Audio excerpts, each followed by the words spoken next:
যেনেকৈ দুখন দেশৰ মাজত বৰ্ডাৰ থাকে, ঠিক তেনেদৰে পৃথিৱীৰ দুখন মহাসাগৰৰ মাজত বৰ্ডাৰ আছে। হয়, তুমি ঠিকেই শুনিছা।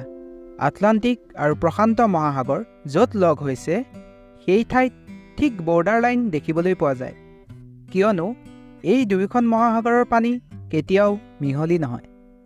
এই পৰিঘটনাটো খুবেই আশ্চৰ্যজনক, নহয়নে বাৰু?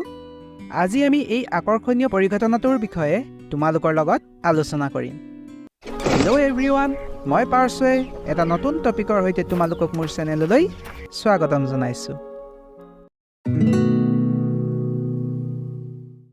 আটলাণ্টিক আৰু প্ৰশান্ত মহাসাগৰ বিশ্বৰ দুটা বৃহৎ জলভাগ।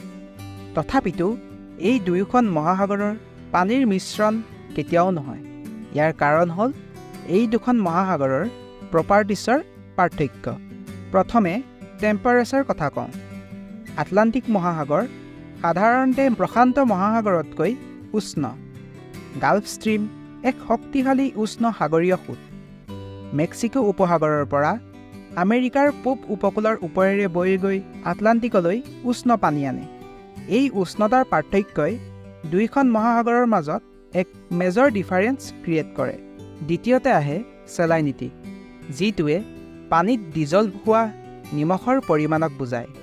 প্ৰশান্ত মহাসাগৰৰ তুলনাত আটলাণ্টিক মহাসাগৰত নিমখৰ ডেঞ্চিটি বেছি। চেলাইনিটিৰ এই পাৰ্থক্যই পানীৰ ডেঞ্চিটিত প্ৰভাৱ পেলায় আৰু দুয়োটাৰ মাজৰ ছেপাৰেশ্যনত অৰিহণা যোগায়। ইয়াৰ পিছত বিবেচনা কৰিবলগীয়া ৰিজনটো হ'ল সাগৰৰ সোঁত।